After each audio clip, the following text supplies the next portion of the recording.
Ya. Bueno, Beatriz, a tus órdenes.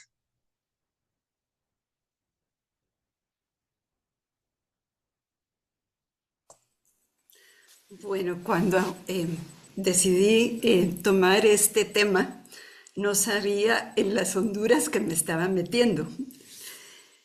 Y ha sido realmente fascinante conocer del cardenal San John Henry Newman, a quien realmente yo conocía muy poco, no sabía mayor cosa de él, sabía que pues era uno de los grandes teólogos de nuestra iglesia. Y este es una pintura del cardenal Newman hecha por Sir John Everett Millais.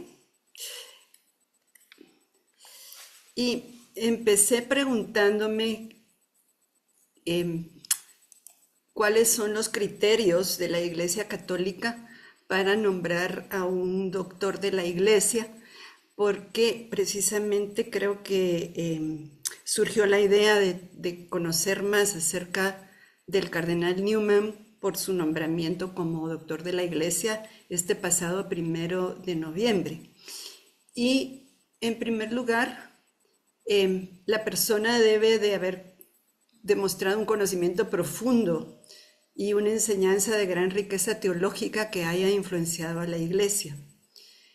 Sus escritos deben ser ortodoxos y coherentes, pero también, y quizá es un tema muy importante, es que tiene que tener una vida de santidad notable, una coherencia entre su vida y su fe, y ser testimonio de una de santidad. Y en esto, como vamos a ver a través de la vida del cardenal Newman, nos vamos a dar cuenta que él encaja perfectamente en pues, tanto en la primera como en esta segunda criterio. Y pues por último, es una decisión que recae en la iglesia y es la iglesia como autoridad, es la autoridad suprema de la iglesia, que es el Papa y el Concilio Ecuménico, que nombran a los doctores de la iglesia. Y el candidato obviamente es examinado pues muy detenidamente. Eh, Vamos a ir como por épocas. Y este es de 1801 a 1816 y el tema es Yo mismo y mi creador. John Henry Newman nació el 21 de febrero en 1801, casi va con el siglo XIX. Hermano, Beatriz, disculpa, ¿podrías hablar un poquito más fuerte? Es que cuesta un poquito oírte, tal vez si me por acerco a favor. la compu un poquito más. Sí, porque el padre le va a costar si no. Gracias, Beatriz. Dame un segundo porque creo que ayuda si subo la computadora. Creo que ahí está mejor. ¿Está mejor? Sí, gracias, Beatriz. Creo que está Ok. mejor. Pues era el mayor de 6 hermanos. Su padre banquero creció en una familia de clase media alta, anglicana, y desde niño pues estuvo expuesto a la Biblia y era un ávido lector. Cuando cumplió 15 años, tuvo una experiencia religiosa muy intensa que cambió su vida. Y muchos años después, en uno de sus libros que se llama Apología Pro Vita Sua, eh, dice esto: cuando tenía 15 años experimenté un profundo cambio de pensamiento. Caí bajo la influencia de un credo concreto. Creía que la conversión interior de la que era consciente perduraría en la otra vida y que estaba destinado a la gloria eterna. Creo que influyó en mis opiniones al aislarme de los objetos que me rodeaban, al afirmar mi desconfianza en la realidad de los fenómenos materiales y al hacerme descansar en la idea de dos únicos seres absolutos y luminosamente evidentes, yo mismo y mi creador. Más adelante él se referiría a este momento como su primera conversión. Es en este momento en que él realmente, a pesar de que antes no había sido alguien muy religioso, se convierte a Cristo, ¿no? Esta es otra época de entre 1917 a 1817 y 1832. Y dice, tengo sobre mí la responsabilidad de las almas. Con 16 años, Newman ingresa al Trinity College de Oxford y tras finalizar sus estudios de pregrado, es elegido miembro del Oriel College, que era un colegio de esta prestigiosa universidad. Las universidades de Oxford y Cambridge formaban parte entonces del establishment anglicano, o sea, el centro de la religión anglicana giraba alrededor de la instrucción, la educación y la investigación de estas universidades. Y en estas universidades se formaba el clero anglicano. Newman tuvo el deseo de ser ministro de Cristo e incluso de hacer un voto de celibato, que no era común en Inglaterra y en aquella época. Los sacerdotes anglicanos se casaban, pues todo el mundo se casaba, y él hace un voto de celibato. Al día siguiente de su ordenación, en 1824, escribió: tengo la responsabilidad de las almas sobre mí hasta el día de mi muerte.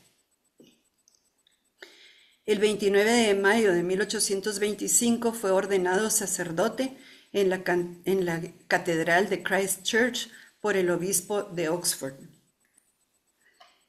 En 1826 se convirtió en tutor de Oriel College, donde comenzó a impartir clases y dar tutorías, algo que tomaba muy en serio, guiar a los alumnos e inculcarles la fe que él mismo había descubierto.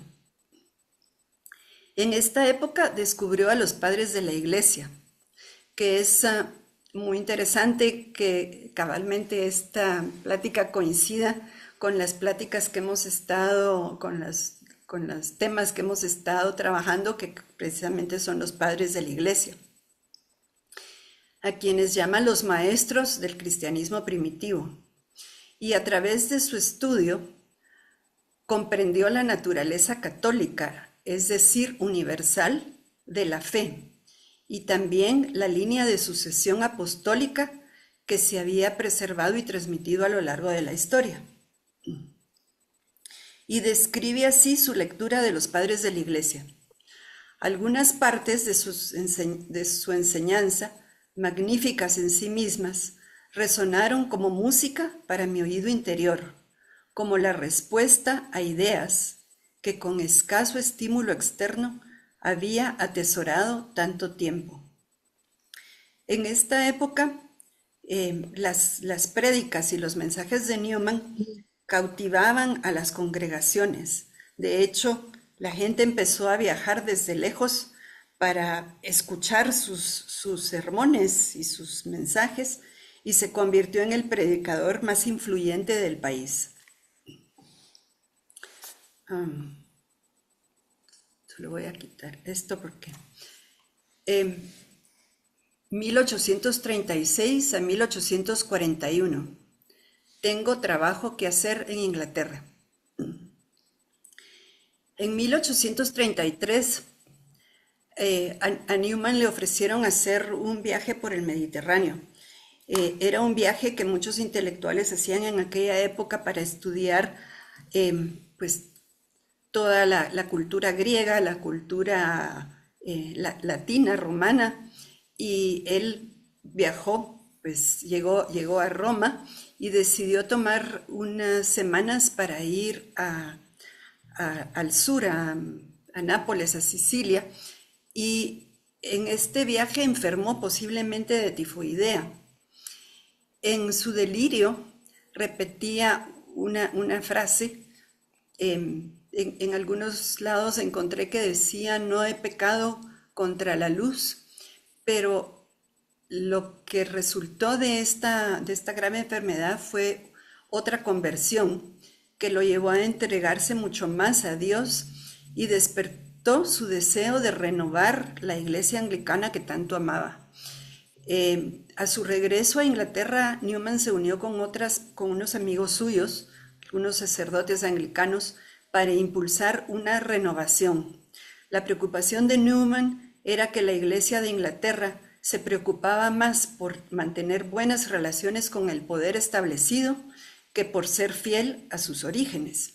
Y de hecho debemos de recordar que en esta época los obispos eran nombrados por el Parlamento, o sea, había una conexión muy fuerte entre el Estado y la Iglesia. Y aquí fue el inicio del movimiento de Oxford. Donde empezaron a difundir sus ideas a través de panfletos, que en inglés se llaman tracts. Y estos eran, los llamaban tracts para los tiempos modernos, se llamaban tracts for the times.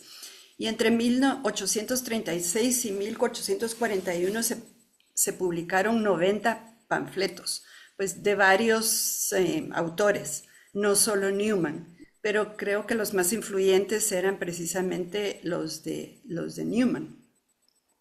Y el nombre de estos panfletos, tracts, le valió al movimiento el nombre de movimiento tractario.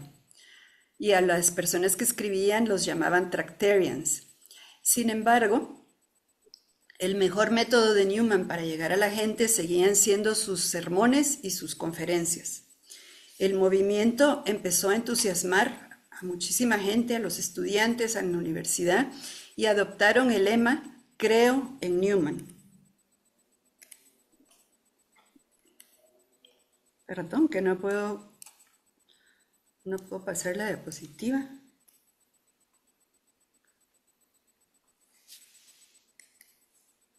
Voy a probar otra forma. Aquí está. Ok. En esta época Newman comenzó a reconsiderar su propia hostilidad hacia el catolicismo. Los católicos, como saben, habían sido vilipendiados y perseguidos en Inglaterra durante siglos después de la Reforma. Pero los tiempos estaban cambiando y Newman creía firmemente que la Iglesia Católica carecía de santidad y escribió esto: Roma debe cambiar ante todo su espíritu.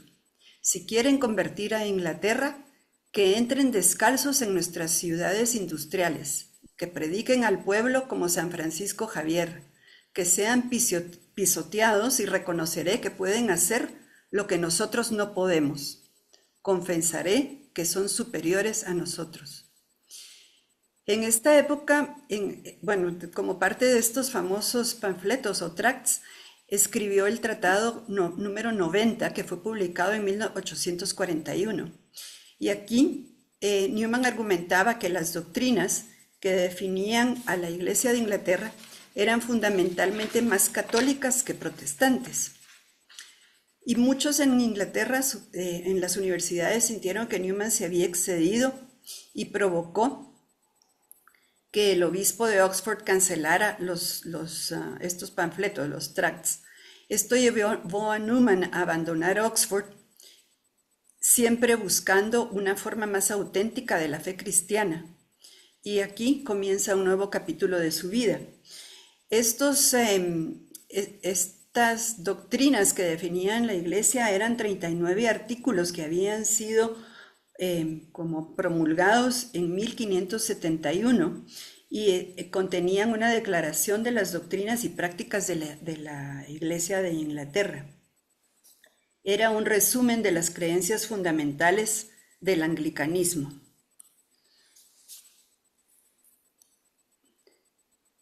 En 1842 a 1845, el tema es "Vivir es cambiar y ser perfecto es haber cambiado a menudo".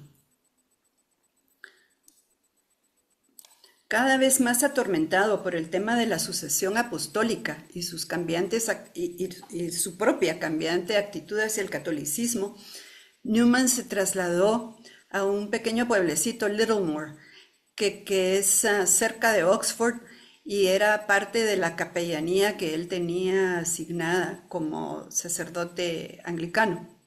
Y aquí en Littlemore se dedica a una vida casi monástica con sus amigos. Se dedicó a estudio profundo, ayuno y oración. Cada vez más se convencía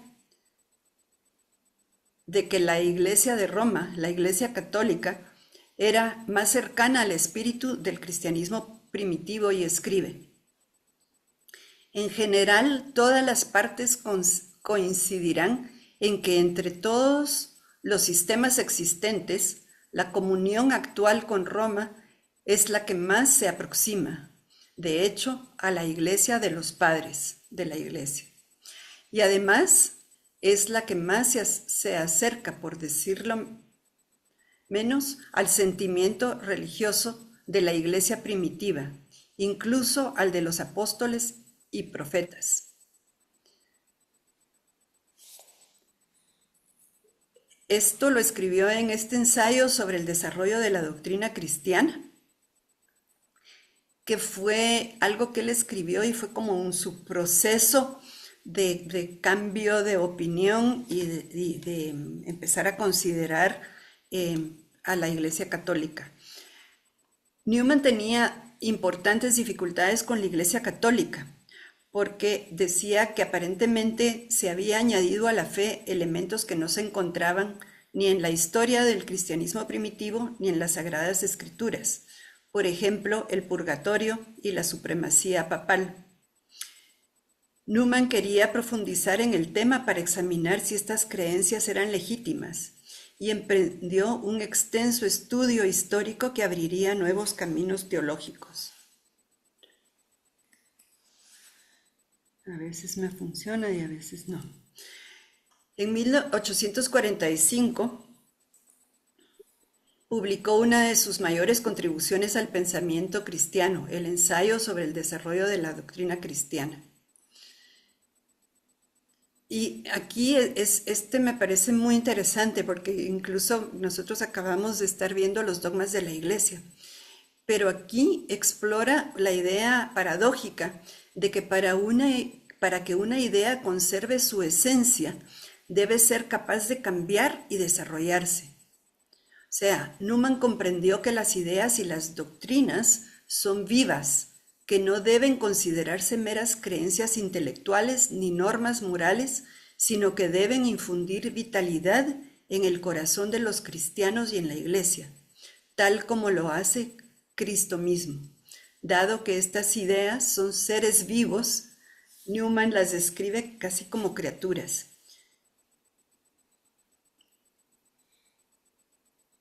O sea,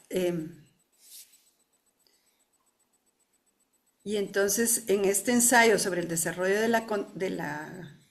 la doctrina cristiana, habla cabalmente de las doctrinas como cosas vivas y dice: en un mundo superior es distinto, pero aquí abajo vivir es cambiar y ser perfecto es haber cambiado a menudo. Simbólicamente, la gran tesis de Newman sobre el cambio coincide con otro gran período de transformación en su vida, al comprender que la Iglesia anglicana jamás podría ser la Iglesia que él anhelaba, y este año él se convierte al catolicismo.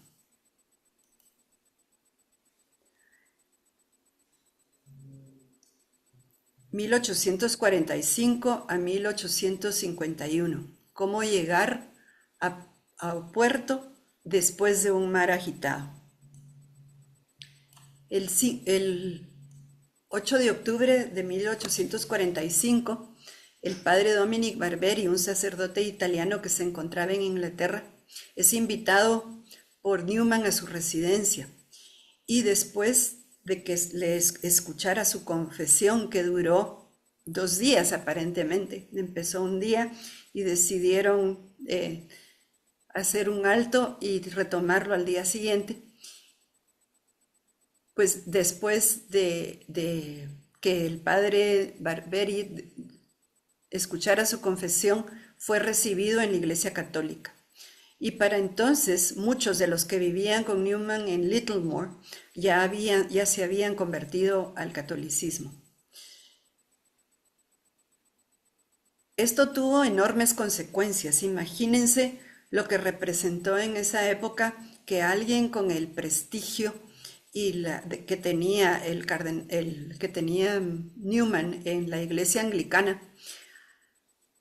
pues casi que de un momento a otro se convirtiera pasara, o mejor dicho, pasara al catolicismo. Newman perdió a la mayoría de sus amigos, eh, perdió a la Iglesia de Inglaterra, su familia lo rechazó, ya no pudo ser miembro de la Universidad de Oxford. Más tarde describiría él cómo las pruebas de este periodo lo impulsaron a entregar su vida a Dios por completo. Podemos entender, hemos hablado mucho en nuestras presentaciones sobre cómo Cristo, al hacerse hombre, se abajó totalmente, soltó todo lo que lo identificaba como persona divina. Y aquí Newman cabalmente hizo un despojarse de todo lo que lo identificaba. Se despojó de su identificación como sacerdote, como pues, sacerdote anglicano, y de todo lo que a él lo identificaba. Y dice en sus meditaciones sobre Dios, Él sabe lo que hace. Puede que me quite a mis amigos, puede que me arroje entre extraños, puede que me haga sentir desolado, que me hunda el ánimo, que me oculte el futuro. Aún así, Él sabe lo que hace. O sea que podemos ver aquí su gran fe en Dios y su confianza de que lo que está haciendo al trasladarse al catolicismo es lo correcto. Su conversión estuvo acompañada de una gran sensación de paz interior, y él escribió: en el momento de mi conversión no fui consciente de ningún cambio intelectual o moral que se hubiera producido en mi mente. No fui consciente de una fe más firme en las verdades fundamentales del Apocalipsis, ni de un mayor dominio de mí mismo. No tuve más fervor, pero fue como llegar a un puerto tras una mar embravecida. De hecho, Newman nunca consideró que esto fuera una conversión, sino que para él fue como el paso correcto hacia la iglesia correcta, porque realmente su conversión, su entrega a Dios, eso había ocurrido ya mucho tiempo antes. Newman fue enviado a Roma para profundizar sus estudios. De hecho, estuvo estudiando en un seminario con jóvenes seminaristas, que para él ha de haber sido muy difícil. Él ya con sus 40 y pico de años, estar con jóvenes de 20 y pico de años que estaban empezando sus estudios, pero él humildemente tomó este camino y eventualmente fue ordenado sacerdote católico. También en Roma descubrió un modelo de vida comunitario en los oratorios de San Felipe Neri. Y el 1 de febrero de 1848, con la aprobación del Papa Pío IX, fundó el primer oratorio de San Felipe Neri en Inglaterra. Estos oratorios eran lugares donde vivían comunitariamente sacerdotes y personas religiosas, pero que no habían necesariamente hecho ningún voto. Y ahí tenían pues mucha compartir también intelectualmente, ¿no? Newman seguía escribiendo, animando a las personas a buscar el espíritu de la verdadera iglesia. Luego, 1852 y 1858, el tema es: una cosa es el conocimiento, otra la virtud. En 1852, Newman fue invitado a impartir una serie de conferencias en Irlanda sobre los principios y beneficios de la educación universitaria. Estas conferencias fueron 10 conferencias que se unieron eventualmente en un libro que se llama La idea de una universidad. Y él dice en una parte en este libro su concepto de lo que es la universidad. Dice: la universidad tiene este objetivo y esta misión: No se centra ni en la formación moral ni en la producción mecánica. No pretende ejercitar la mente ni en el arte ni en el deber. Su función es la cultura intelectual. Aquí puede dejar a sus estudiantes y habrá cumplido su cometido cuando haya logrado esto. Educa el intelecto para razonar bien en todos los asuntos, para buscar la verdad y comprenderla. En 1854 los obispos lo nombraron rector de esta recién fundada universidad, y a través de esta universidad Newman quería contrarrestar la idea de que ser educado era ser culto, ser un caballero. Y este libro, en sus conferencias, en la idea de una universidad, dice: una cosa es el conocimiento y otra la virtud. El buen juicio no es conciencia. El refinamiento no es humildad, ni la amplitud de miras, ni la amplitud de miras, ni la justicia son fe. La filosofía, por muy ilustrada y profunda que sea, no impone dominio sobre las pasiones, ni principios influyentes. Es bueno ser un caballero, es bueno tener un intelecto cultivado, un gusto refinado, una mente franca, ecuánime e imparcial. Pero repito, no son garantía de santidad, ni siquiera de conciencia. Durante 4 años Newman ejerció como rector. Eventualmente tuvo ciertas dificultades y a los 4 años decidió renunciar como rector de la universidad y regresar a su querida comunidad del oratorio de Birmingham. 1858 a 78. Debo entregar la verdadera llave de toda mi vida. Las 2 décadas siguientes de la vida de Newman le depararon una serie de nuevos éxitos y nuevos fracasos, con varias controversias que lo impulsaron a escribir algunas de sus mejores obras. La primera de estas controversias es que fue atacado por clérigos por adoptar una postura editorial considerada crítica al Papa Pío IX y por abogar porque se consultara a los fieles sobre la definición de los dogmas.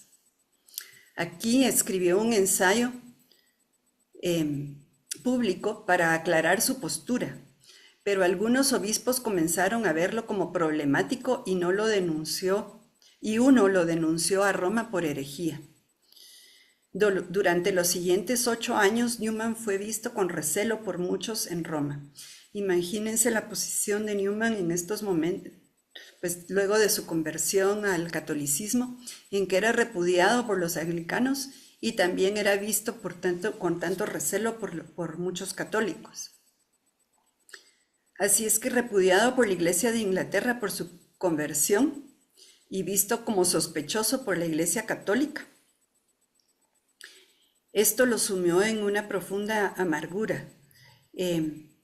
Y sobre esta época escribiría más tarde: como protestante sentía mi religión lúgubre, pero no mi vida. Pero como católico, mi vida era lúgubre, pero no mi religión.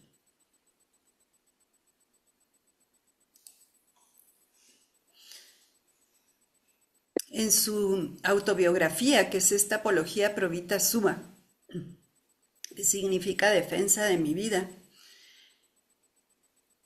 en 1864 alguien dijo que Newman nunca había sido anglicano, y eso le dolió mucho. Y para responder, escribió toda la historia de su vida. Entiendo que la escribió como por partes y publicándola como semanalmente en algún, no sé, periódico, revista de Inglaterra en aquella época. Sentía que tenía que dar la verdadera clave de toda mi vida. Debo mostrar lo que soy, para que se vea lo que no soy y para que el fantasma se extinga. Deseo ser conocido como un hombre vivo, no como un espantapájaros. Durante 7 semanas Newman trabajó sin descanso. La honestidad y franqueza de su obra de 500 páginas llevaron incluso a sus críticos a admirar su integridad. Contribuyó a restaurar su reputación en Inglaterra tanto entre anglicanos como entre católicos.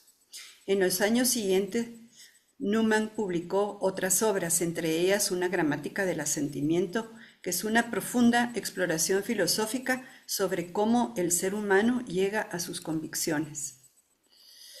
Cuando se convocó el Concilio Vaticano I en 1868, muchos obispos pidieron que Newman participara como un teólogo experto. Sin embargo, Newman no aceptó la propuesta, a pesar de que le interesaba muchísimo el tema de la infalibilidad papal que el concilio debía abordar. En 1874 Newman respondió a un ataque contra los católicos por parte del primer ministro William Gladstone, porque a raíz de la afirmación de la infalibilidad del Papa, William Gladstone, que había sido primer ministro y era pues una autoridad también religiosa, afirmó que debido a la lealtad al Papa, los católicos jamás podrían ser súbditos leales a la reina. Recordemos que esta es la época de la reina Victoria. Después de escribir su defensa de los católicos, Newman ascendería a una posición de mayor autoridad al ser nombrado cardenal de la Iglesia. Esta respuesta a Gladstone es un excelente trabajo sobre la conciencia. Y déjenme leerles lo que dice Newman sobre la conciencia.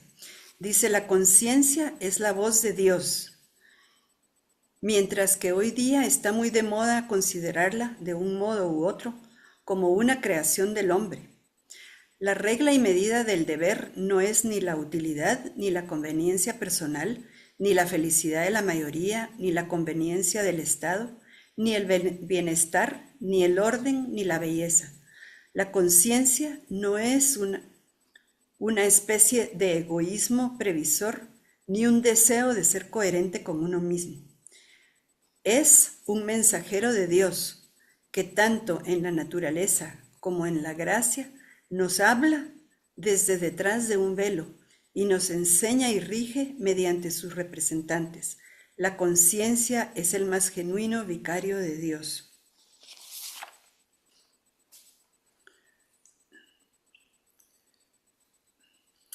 En 1879 a 1890, el corazón habla al corazón.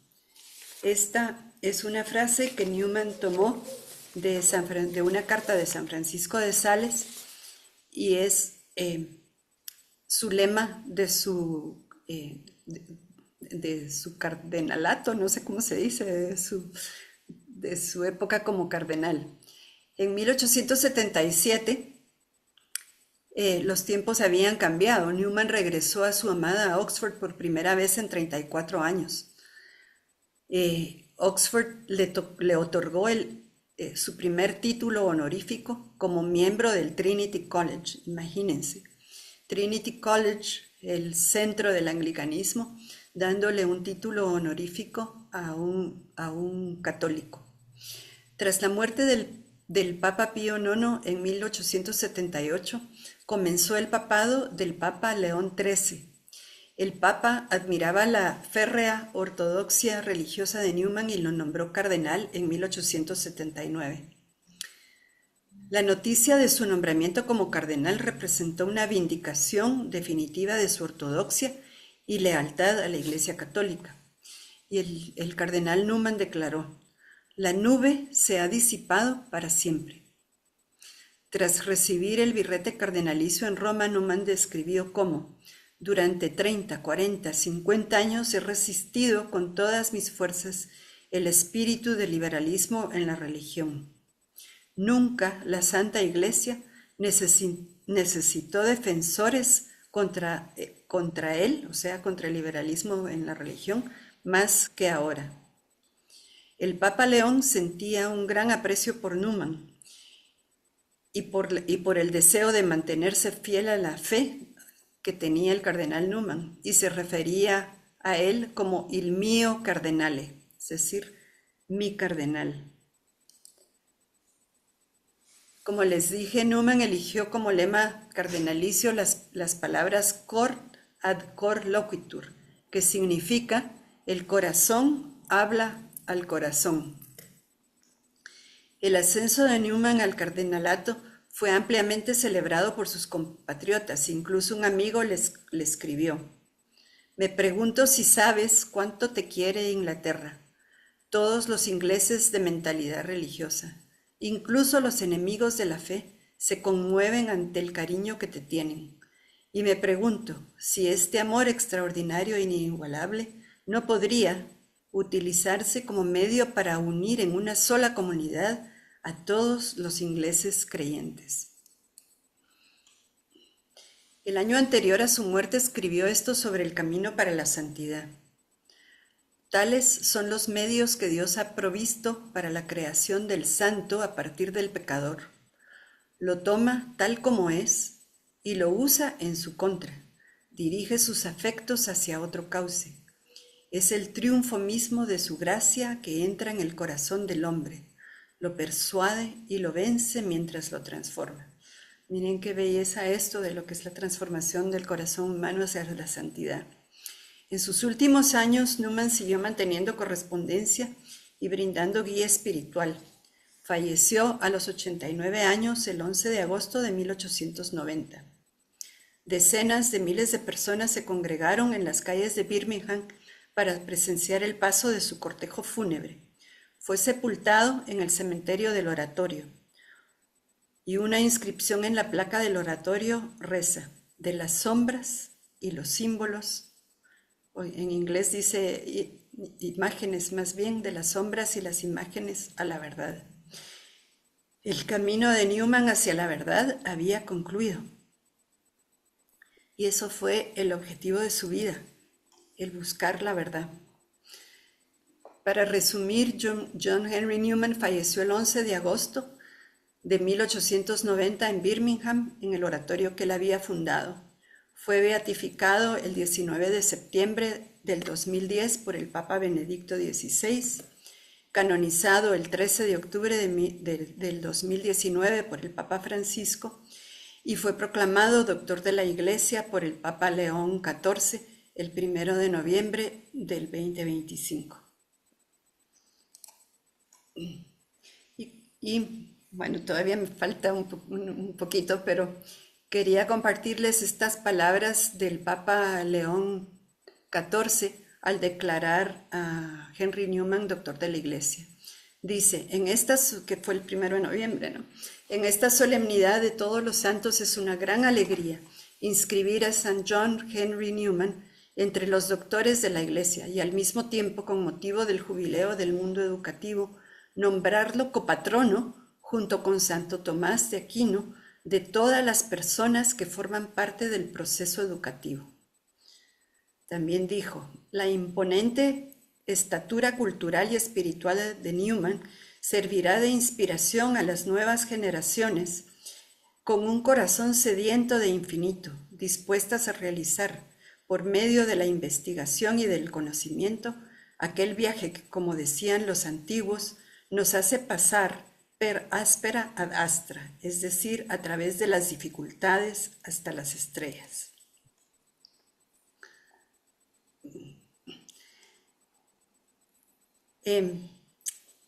Algunas cositas extras que les quisiera compartir es que el cardenal Newman ha sido llamado el padre del Concilio Vaticano II, y indudablemente muchas de sus enseñanzas, sus escritos, fueron muy adelantadas a su época y fueron consideradas y tomadas en cuenta en el Concilio Vaticano II.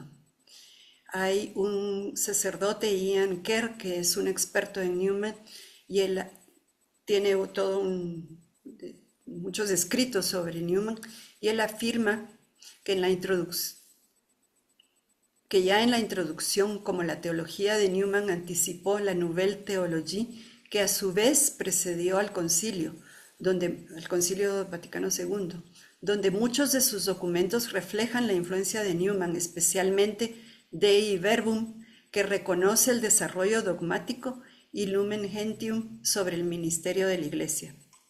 Este autor también advierte sobre la incomprensión de aquellos que han tratado de identificar a Newman sorprendentemente como un conservador tradicionalista y otros como un liberal disidente. Y la razón es que toman muchas citas fuera del contexto de su obra. Newman no fue ni una cosa ni la otra, fue un pensador complejo y sutil que rehusó ver los asuntos según alternativas en blanco y negro. De este modo, su teología es a la vez innovadora y conservadora, y su propio desarrollo teológico muestra a la vez cambio y continuidad, y de allí su vínculo con el Vaticano II. Creo que ya esto es casi lo último que tengo para ustedes, y vamos a ver si tengo un momentito todavía. Esto es lo que Benedicto XVI admiraba también mucho la obra de Newman. Y esto prácticamente es como un resumen y una conclusión de este trabajo. Benedicto XVI recuerda que el cardenal Newman, después de atravesar en su juventud un periodo de dificultad y dudas que concluyó con la gracia de la conversión, y siendo todavía anglicano, se guiaba por dos criterios fundamentales que manifiestan plenamente el primado de Dios en su vida. El primero es que la santidad antes que la paz. Documenta su firme voluntad de adhesión al Maestro interior con toda su conciencia, de abandonarse con confianza al Padre y de vivir en fidelidad a la verdad reconocida. El segundo es que el crecimiento es la única expresión de vida y expresa totalmente su disposición a una conversión continua, a una transformación y a un crecimiento interior siempre confiado en Dios. Esto creo que es una enseñanza para todos nosotros que cabalmente creo que estamos trabajando en nuestro propio crecimiento. Y así, dice Benedicto XVI, descubrió su vocación al servicio de la palabra de Dios, y dirigiéndose a los padres de la Iglesia para encontrar más luz, propuso una verdadera reforma del anglicanismo y adhiriéndose por último a la Iglesia católica. También resaltó que el primado de Dios se traduce para Newman en el primado de la verdad, una verdad que hay que buscar ante todo disponiéndose interiormente a la acogida en una confrontación directa y sincera con todos, y que encuentra el ápice en el encuentro con Cristo, que es camino, verdad y vida. El cardenal Newman, presentando y difundiendo la verdad, también prestó siempre atención a encontrar el lenguaje apropiado, la forma justa y el tono adecuado. Intentó no ofender nunca y dar testimonio de la gentil luz interior, lo que él llamaba kindly light, esforzándose por convencer con humildad, alegría y paciencia.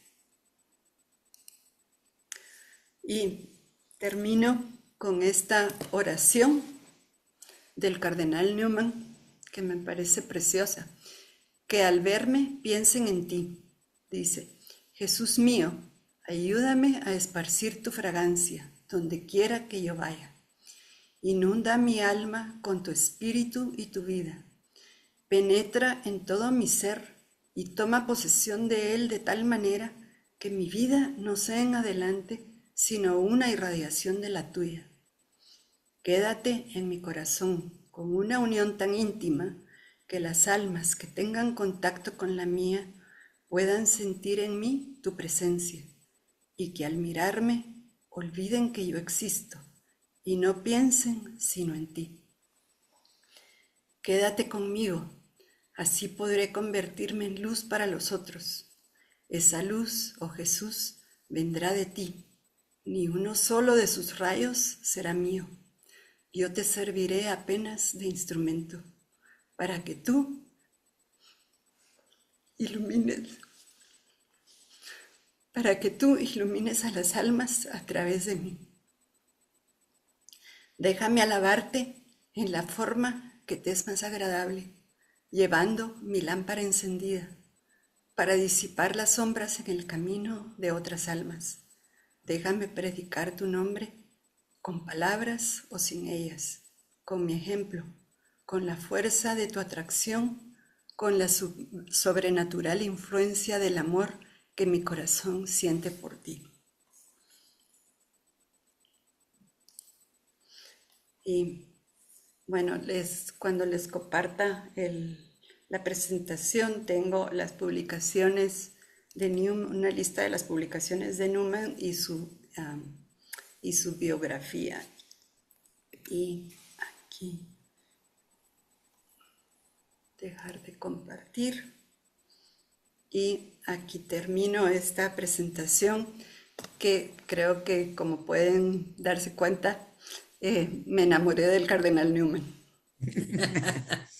Qué lindo. Precioso. Lindísimo, Ay, Beatriz. Gracias. sí. Gracias, Beatriz. De Bravo, verdad. Beatriz. Beatriz, increíble. Bravo, bravo. Increíble. Gracias. Qué hermosa Lindo, Beatriz. oración. Lindo, Beatriz. Felicitaciones. No, es que no lindo, qué forma de presentar, qué sentido y esa oración, Lindo. qué cierre. Es maravillosa.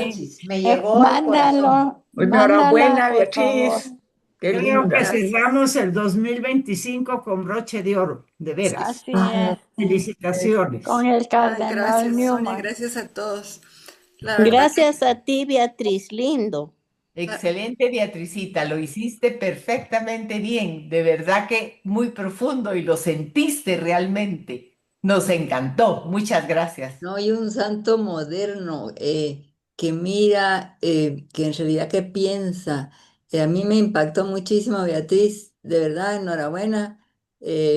No conocía a este señor y lo que es impactante para mí es cómo la iglesia luterana surgió siendo fundada por un señor que hizo tanta cosa tan mala, ¿verdad?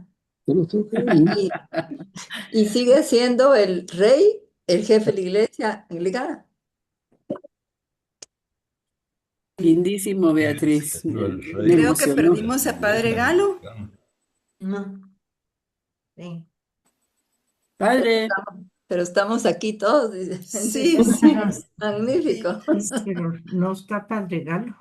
No, sí. Padre. Miren, la verdad es que es un personaje que habría que dedicarle años a estudiarlo.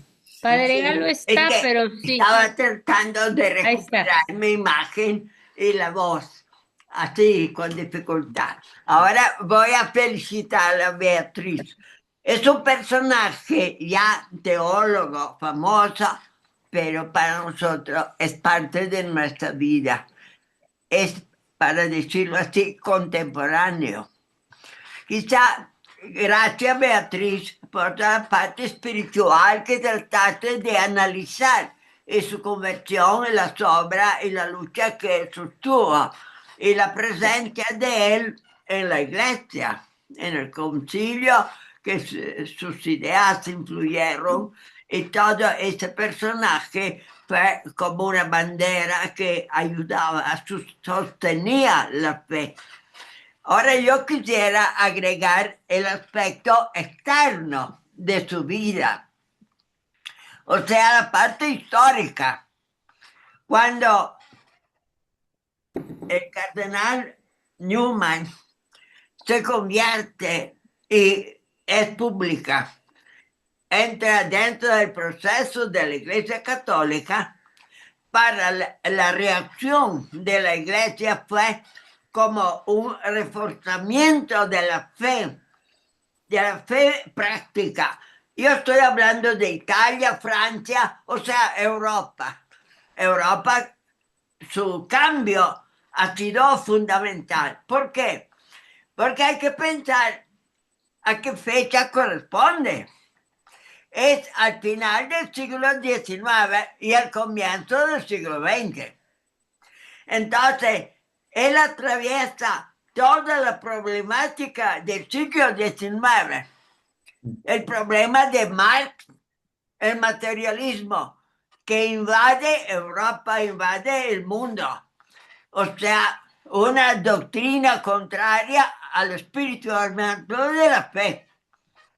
Además, en contra de un proceso histórico que era conflictiva contra la práctica de la fe. Hay otro personaje que podría yo citar porque son de mi tiempo y son famosos, pero que fueron reforzados por esta conversión de Newman. Newman sonó en toda Europa, en todo el tiempo. Se iba citando al cardenal Newman como un modelo de fe, que fue la causa de su conversión. No hubo conflictos externos, el conflicto fue su desprendimiento de la fe verdadera a través de la Iglesia Católica. Entonces, no hubo realmente una polémica con la Iglesia luterana o la Iglesia de Inglaterra, sino que fue más bien la adhesión a una verdad que empezó a brillar cuando en esta época todo el materialismo de Marx estaba invadiendo. Acuérdate de todo la URSS, que se pintó de rojo, o sea, Marx, un materialismo. Pero también en Francia, Italia, Alemania, estaba dominando este sentido de buscar lo científico, buscar lo material, y entonces de rebote abandonar la fe. Newman estaba citado constantemente como modelo. Esto lo puedo decir yo porque yo era joven, pero sí me enteraba de lo que estaba sucediendo. Y el hombre que se citaba constantemente era Newman, que se había convertido por pura espiritualidad. Ahí no se miraba tanto el problema de la separación de la iglesia de Inglaterra, sino se hablaba más bien de una fe que brillaba delante de todo por la claridad con que él espiritualmente había seguido su vocación hacia la Iglesia Católica. Así que yo pienso que la situación histórica es muy importante, porque todo lo que usted ha dicho ahora con relación a su evolución tenía un reflejo dentro del mundo de entonces, que el nombre de Newman era ya una bandera, y aún para toda la Iglesia Católica poder decir, hasta Newman se acercó a ella, pero la esencia de eso era su espiritualidad, era la razón. Cuando el materialismo de Marx y todo el problema social de la revolución industrial estaba en contra, estaba tratando de desmonorar la fe hacia el interés de la cosa material, la dialéctica de Marx, la dialéctica materialista, los gobiernos que adheriban a esta doctrina estaban constituyendo el antítesis de la fe, porque lo esencial de ese materialismo era negar la doctrina católica y al contrario, el Newman significaba para nosotros penetrar dentro de la fecha de la fe. Es lo mismo, dice una de las frases que ustedes han citado, esa fuerza de la fe, de la verdad, lo impulsaba. Tanto que todos los cambios que él sufrió poco a poco se debían no por razones externas, sino por la fuerza misma de la fe. Cuanto más la penetraba, no le importa si había que cambiar algo, lo cambiaba. ¿Por qué? Porque era la misma verdad que lo traía. Así que es un personaje del cual hemos aprendido mucho y hemos vivido esa seguridad sabiendo que el cardenal, cuando después lo hicieron cardenal, fue como una especie de premio, de estimularlo, que le da más seguridad. Pero desde el punto de vista externo nuestro de la fe, Newman significaba un coloso, una realidad, sobre todo a su nivel espiritual, su nivel académico. Acuérdese que es en la época de en Francia, el padre Teilhard de Chardin, que era un jesuita, pero dedicado a la ciencia. O sea, es todo un lado de esa verdad que a través de Newman, que sonaba mucho más que todos los demás, en el conocimiento de la gente de la misma fe.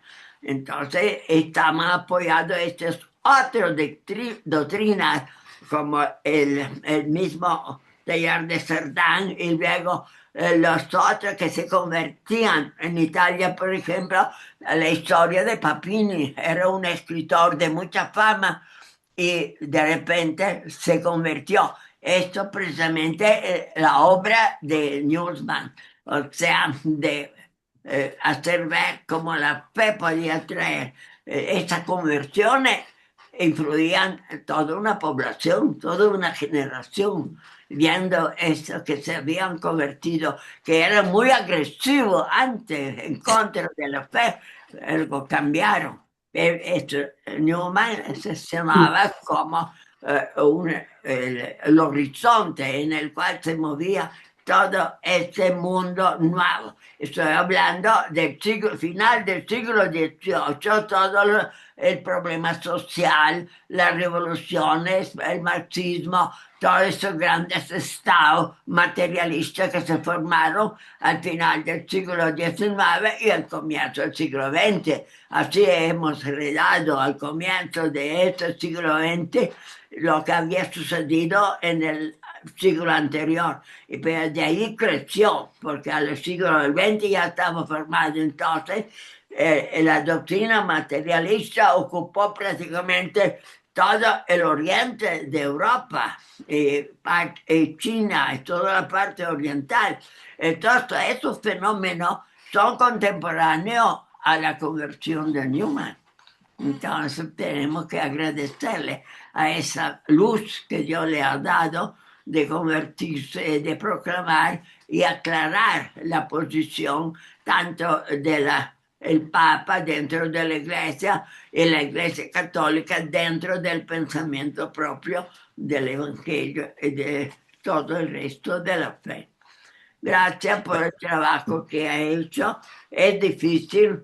Además, es muy difícil reconstruir ese ambiente. Nosotros que hemos vivido en aquella época, para nosotros era una columna de la iglesia, porque su conversión era exclusivamente espiritualista.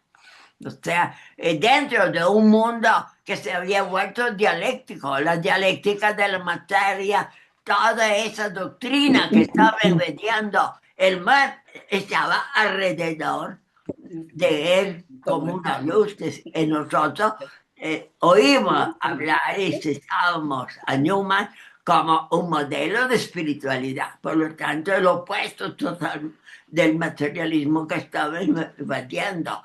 Y ese materialismo ha crecido, no hay que ir disminuido.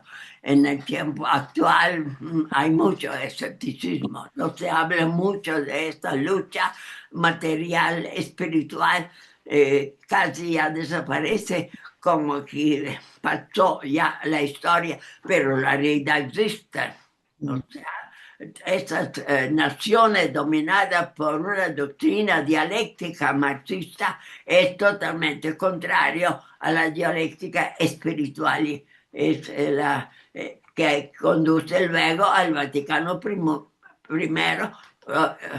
y luego al último concilio ecuménico, en el cual se ha vuelto a la idea de la universalidad de la fe, de la buena relación con los grupos que se han separado para mantener esa única verdad que viene del Evangelio. ¿Sí? Muchas gracias, Padre. Pues vean, ya nos pasamos un poquito, pero valía la pena escuchar esta hermosa explicación del Padre. Además, Beatriz, muy amable, fue un cierre de año magnífico. Te agradecemos mucho tu participación. Y Padre Galo, queremos pues darle a usted las gracias por estar con nosotros durante todos los lunes de este año. Algunos de nosotros faltamos porque por enfermedad, por viaje, por algún tema especial, y usted, Padre, siempre está presente entre nosotros. Gracias por darnos su tiempo, por compartir Bueno, felicidades talento, a Beatriz por el trabajo, su sabiduría, porque ya no es historia, es vida, por es una ser el vivencia mejor que de los amigos. actúa dentro de nuestro presente. Así que gracias por ese trabajo y gracias a Dios y ustedes que lo han escuchado y se han sumergido en la dialéctica actual de la misma fe, con los mismos problemas que tiene el Papa León IV, que está manejándose entre dos mundos, el mundo occidental, del cual él es parte porque está muy insertado con la parte occidental del catolicismo, pero también está todo el resto oriental, aunque no se habla tanto de fe, pero detrás de esta infidelidad, violencia, asesinato, guerra, está esa falta de fe, o sea, un error que ha penetrado dentro de la actitud práctica de estos pueblos. Pidámosle al Señor que nos bendiga a todos. Agradezco a todos los que han trabajado, han luchado a lo largo del año, han presentado a cada uno había que darles una especial atención para felicitarle y a Beatriz que ha colaborado en diferentes oportunidades. Ha sido nuestro apoyo seguro para poder concluir este año de personaje eclesiástico, teólogo, padres de la iglesia, cardenales, santos, para que veamos que nuestra iglesia sigue todavía con toda la característica del mundo primitivo que Cristo nos dejó en la tierra para que aumente nuestra fe, nuestro amor al ser miembro de esa unidad que abarca a todos los creyentes, pero están todos vinculados por la única persona que es Cristo, el cual sigue guiando e inspirando a su iglesia. Voy a bendecir, gracias por todo, la bendición de Dios Todopoderoso, Padre, Hijo, Espíritu Santo, descienda sobre todos ustedes y permanezca siempre. Amén. Y tenga toda una feliz Navidad que termina el año con la gloria de la fe, que es la que nos lleva a reconocer el niño Dios. Gracias, Padre. Gracias, Padrecito. Gracias, Padre. Gracias, Padre. Gracias, Gracias, Beatriz. Padre. Gracias, Padre. Linda tu Gracias. Buenas noches a presentación, todos. lindo. Gracias, Padre. Gracias, Beatriz. Hasta pronto. Adiós a todos. Mucho gusto. Todo magnífico. Gracias. Nos vemos el 7 de diciembre. Sí, gracias. Nos vemos en diciembre. Sí, 7 de diciembre, nos vemos. Qué alegre, claro que sí. Vemos. Lo estudié en Primero teología y Dios. era tan complicado, pero es una persona maravillosa. Muchas gracias. Adiós, muchas Gracias, gracias, pronto. Padre. Beatriz. Adiós. Adiós, nos vemos, feliz noche. Gracias igual. Gracias a todos.